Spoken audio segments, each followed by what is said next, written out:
আসসালামু আলাইকুম ভিউয়ার্স, হোমি কেকস চ্যানেলে আপনাদেরকে স্বাগত। আজকে দেখাবো 2 ডিমের ভ্যানিলা স্পঞ্জ কেক। চলেন তাহলে শুরু করা যাক। প্রথমে 2টি ডিম নিয়ে নিব। 2টি ডিম থেকে কুসুম এবং সাদা অংশ ভালোভাবে আলাদা করে নিব। ভিডিওতে দেখানো প্রসেসে করতে পারেন অথবা হাতের 2 আঙ্গুলের মাধ্যমে কুসুমগুলো আলাদা করতে পারেন। তবে কোনোভাবেই যেন কুসুম ডিমের সাদা অংশের সাথে অ্যাড না হয়ে যায়, তাহলে কিন্তু ফোম তৈরি হবে না। ডিমের সাদা অংশের সাথে হাফ টি স্পুন ভিনেগার অ্যাড করে দিব। তারপর ডিমের সাদা অংশ বিট করতে থাকবো। যতক্ষণ না ফোমি হয়ে যায় ততক্ষণ বিট করতে থাকবো। এরই মাঝে চিনি অ্যাড করব হাফ কাপ। আমি 3 বারে চিনিটা অ্যাড করেছি, আপনারা চাইলে একবারে দিতে পারেন। তবে চিনি 3 বারে অ্যাড করলে খুব ভালোভাবে গলে যাবে এবং ফোমটা ভালোভাবে ক্রিয়েট হবে। ফোম ওভারবিট করা যাবে না, তাহলে এর মাঝে বাবলস ক্রিয়েট হবে। ভিডিও দেখানো প্রসেসে ঠিক এমন একটা ফোম তৈরি করতে হবে। এখন আমরা কুসুম দুটোকে ভালোভাবে ফাটিয়ে ডিমের সাদা অংশের সাথে ভালোভাবে আলতো হাতে মিক্স করে নিব।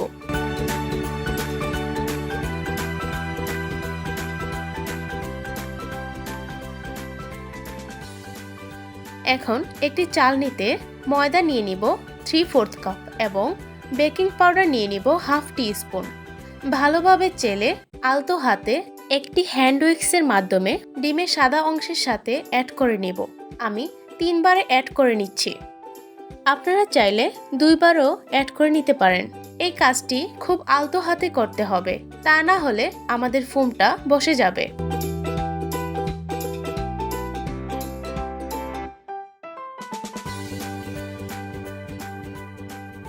এরই মাঝে দিয়ে দিচ্ছি vanilla essence 1 teaspoon, oil 2 tablespoon আর দিয়ে দিচ্ছি মিল্ক 2 টেবিল স্পুন। ভালোভাবে আলতো হাতে ব্যাটারটা মিক্স করে নিব। কোনোভাবেই ওভার মিক্স করা যাবে না, তাহলে কিন্তু আমাদের কেক চুপসে যাবে। এরই মাঝে দিয়ে দিচ্ছি রেস্টে রাখা 1 টেবিল স্পুন অয়েল এবং 1 টেবিল স্পুন দুধ। ভালোভাবে ব্যাটারটা মিক্স করে নিব। কোনোভাবেই ওভার মিক্স করা যাবে না। একটি স্প্যাচুলার মাধ্যমে আবারও মিক্স করে নিচ্ছি।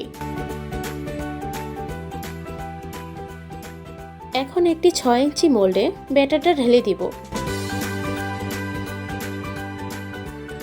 কিছুক্ষণ ট্যাপ করে নিচ্ছি।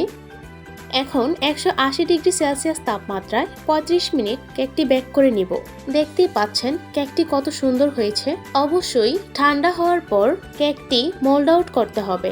দেখতেই পাচ্ছেন কেকটি কতটা স্পঞ্জি হয়েছে। ভিডিওতে যেভাবে দেখানো হয়েছে সেভাবে যদি আপনারা কেক তৈরি করেন, আশা করি কেকটি পারফেক্ট হবে এবং ভালো একটি রেজাল্ট পাবেন। Overall thanks for watching video. ভালো লাগলে অবশ্যই একটি লাইক এবং সাবস্ক্রাইব করে যাবেন। আল্লাহ হাফিজ।